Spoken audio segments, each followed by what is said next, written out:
موعد مباراة مصر القادمة أمام الإمارات في كأس العرب، وكمان هنتعرف على القنوات الناقلة وكل التفاصيل.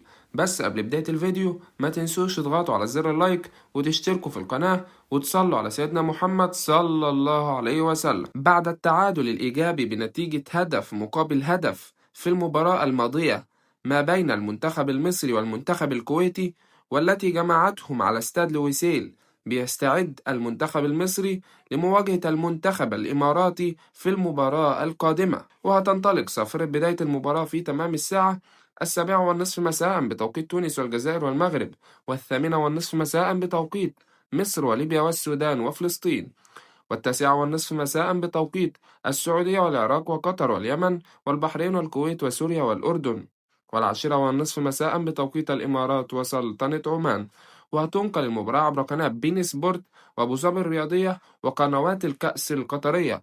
وما تنسوش تتوقعوا نتيجة المباراة في الكومنتات. والمباراة تتلعب يوم السبت الموافق 6/12/2025. وكان معاكم الكابتن، واشوفكم في فيديو جديد.